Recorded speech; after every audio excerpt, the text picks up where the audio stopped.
Bonjour à tous et merci de parcourir avec nous ce matin les principales unes en kiosque au Cameroun. Nous commençons notre périple avec le journal à caractère satirique, le Popoli, qui a sa grande une, titre « Le RDPC cherche un candidat polémique pour la tenue d'un congrès ». En petite une, pétrole, comment Savannah Energy étouffe Kotko. Le quotidien bleu d'Amalmana, le jour ce matin, parle d'éducation. Des syndicats d'enseignants rejoignent OTS. Les griefs formulés par les enseignants non syndiqués pour justifier leur colère sont récupérés par les syndicats invités à la négociation. L'information est à retrouver en page 3. Marois en petite une. L'offre en eau potable va doubler d'ici 2025 d'après le journal. Le chantier qui permettra d'augmenter la capacité de production de 12 480 à 25 480 mètres cubes par jour a été lancé officiellement mercredi dernier. Et puis CAN féminine de football 2024, Cameroun-Kenya, c'est ce soir. Le quotidien Mutation parle également des OTS et OTA et nous renseigne que la grève se radicalise. Face au silence embarrassé du gouvernement, le mouvement se durcit 2 semaines après la rentrée scolaire. L'information ce matin est à retrouver en page 7. Pour le tri-hebdomadaire La Voix des Jeunes, dans le duel OTS et l'État, ce sont les élèves qui pleurent. C'est déjà la 2e année consécutive que les enseignants persistent dans leurs revendications face à une administration qui semble peu réceptive. Malheureusement, ce sont les élèves qui paient le prix fort. Ils sont pris en otage dans ce conflit et subissent les conséquences de la grève, compromettant ainsi leur droit à une éducation de qualité. Nous renseigne donc en page 2 le tri-hebdomadaire La Voix des Jeunes. Le quotidien vert Émergence pour sa part ce matin parle de la taxe sur les ordures et nous présente le Cameroun face au défi des villes poubelles à sa page 3. Grume en petite une, le Cameroun augmente de 343% en 6 ans la taxe à l'exportation. Pour le quotidien de la santé, Éco-Santé ce matin, on parle de la lutte contre le cancer. Le professeur Christian Deton présente ses victoires. Dans cet ouvrage de 326 pages, le président d'honneur de la Société camerounaise de gastro-entérologie, spécialiste en médecine du sport, ancien médecin du centre de médecine sportive de la mairie de Roubaix et des abattoirs de Lille, de l'Union sportive de Douala et du Cadisport Academy, présente 35 cas de malades du cancer qui ont guéri, et ce en insistant sur la maladie, les circonstances de découverte, les chemins de guérison, les moyens mobilisés, les résultats et les difficultés.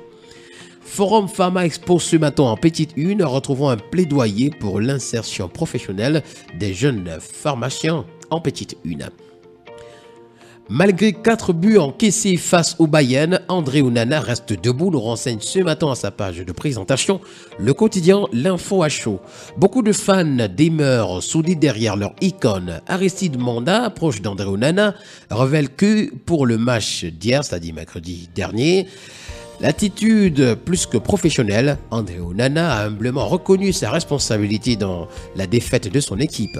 Il aurait pu ne pas le faire. Au football, la défaite et les victoires sont affaires d'équipe. Nous renseigne ce matin en page 11 le quotidien L'Info à chaud. Retrouvons cette information ainsi que bien d'autres dans les colonnes du quotidien.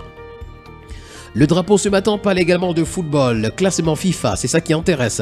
Le Cameroun progresse. D'après le drapeau ce matin, le Cameroun, pays des lions indomptables, grimpe d'une place dans le nouveau classement FIFA publié hier jeudi 21 septembre. Avec un total de 1475,60 points, il occupe désormais la 41e place mondiale et la 7e en Afrique. C'est à retrouver ce matin en page 11.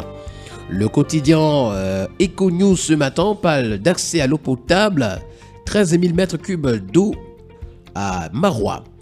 Dans l'optique d'améliorer la desserte en eau potable dans la ville de Marois, le ministre de l'Eau et de l'Énergie vient de lancer des travaux de construction de 5 forages pour une capacité supplémentaire de 13 000 m3 par jour. Avec la forte demande en eau des ménages, les industries de transformation des produits de base installées dans le département du Niamey peuvent-elles combler leur déficit en eau grâce à ce projet, s'interroge le quotidien Econews, qui nous en présente d'ailleurs un décryptage à sa page 4.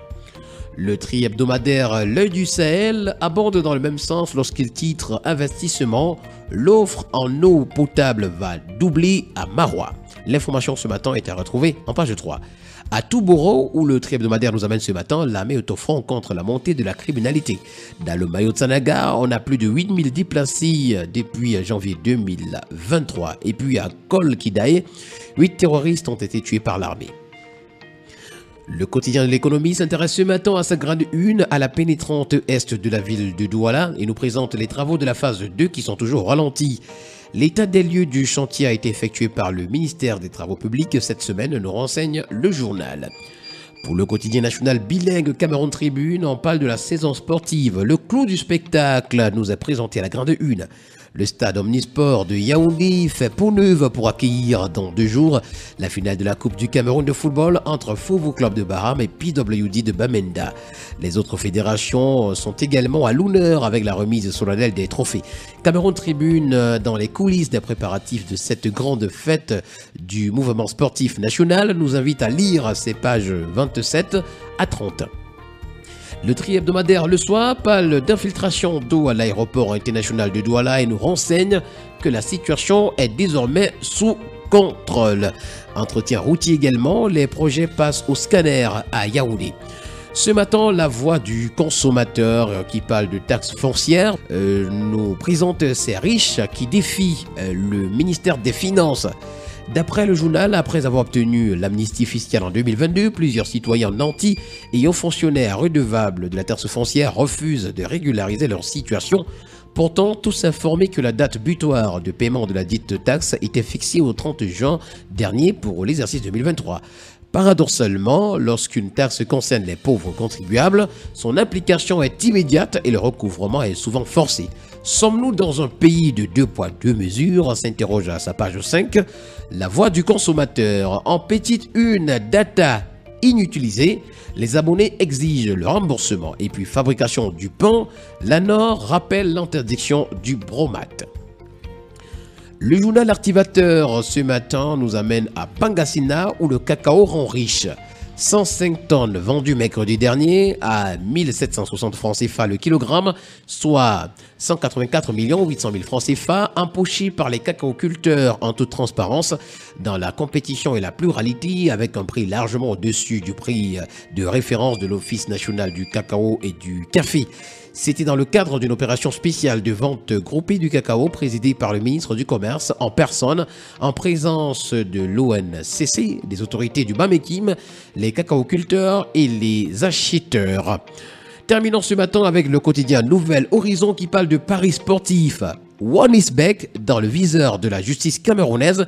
C'est une interrogation que nous pourrons retrouver ce matin à la grande une du quotidien Nouvel Horizon.